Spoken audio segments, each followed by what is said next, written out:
Je lis du livre de Jacques chapitre 2 au verset 11 ce qui suit. En effet, celui qui a dit tu ne commettras point d'adultère a dit aussi tu ne tueras point. Or, si tu ne commets pas d'adultère mais que tu commettes un meurtre, tu deviens transgresseur de la loi. Prions. Notre Seigneur, nous continuons d'avancer avec toi, de marcher dans les empreintes des pas de Jésus. Et à ce titre, nous lirons ce nouveau verset. Que ton esprit nous aide, nous éclaire à le comprendre et à avancer avec toi, nous t'en prions, au nom de Jésus et pour ta gloire éternelle. Amen. Nous avons vu hier, au verset 10, ce que dit la parole de Dieu.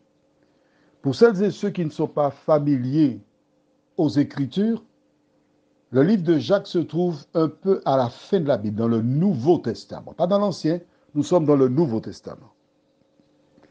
Et le verset 10 que nous avons vu hier disait, car quiconque observe toute la loi, mais pêche contre un seul commandement, devient coupable de tous. La question que je voudrais te poser ce matin, du moins ce soir, est la suivante. Pourquoi Jacques parle-t-il de cette loi-là à la fin de la Bible? Car certains assurent qu'elle est abolie. Mais si elle est abolie, pourquoi Jacques en parle-t-il? Elle n'a aucune raison d'être. C'est pas logique pour toi? Et pour moi, c'est logique. Mais regardons attentivement. Que dit cette loi? En effet, celui qui a dit tu ne commettras point d'adultère a dit aussi tu ne tueras point. Or, si tu ne commets pas d'adultère, mais que tu commettes un meurtre, tu deviens transgresseur de la loi. La loi dont il est question, on y trouve tu ne tueras point et tu ne commettras point d'adultère. Alors, cherchons pour voir dans la Bible dans quelle loi nous trouvons ces deux commandements. Je t'invite à prendre ta Bible dans Exode chapitre 20 et on va chercher puisque c'est la loi de Dieu.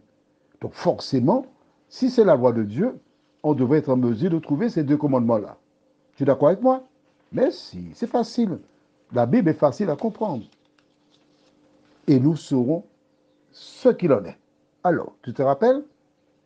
Celui qui a dit tu ne commettras point d'adultère.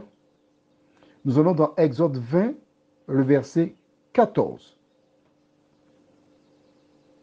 Tu as trouvé?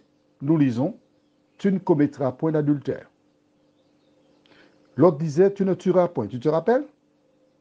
Nous lisons au verset 13 d'Exode 20, tu ne tueras point.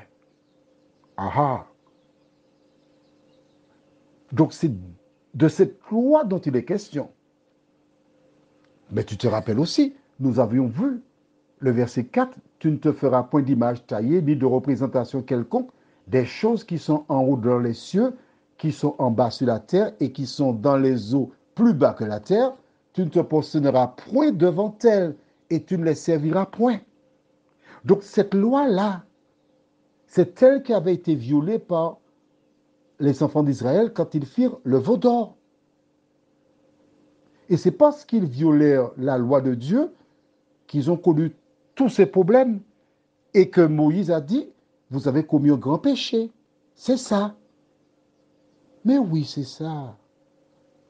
C'est ça même, oui. C'est ça. Alors, est-ce que celui qui a dit cela, en l'occurrence Dieu, peut-il changer sa loi? Prions. Notre Seigneur et notre Dieu, combien nous te sommes reconnaissants pour ta parole. Merci pour Jésus. Merci pour la vérité. Merci pour le salut. Merci pour tes grâces. Merci pour l'assurance que nous avons en toi. Que le salut n'est disponible que par le sang de Jésus. Nous sommes sauvés exclusivement par le sang de Jésus. Et lorsque Jésus habite en nous, nous sommes une nouvelle créature.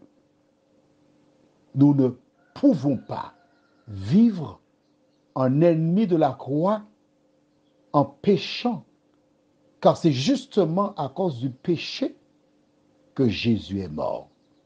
Merci de nous diriger, Seigneur. Au nom de notre Sauveur et pour ta gloire éternelle. Amen. Je te souhaite une bonne nuit.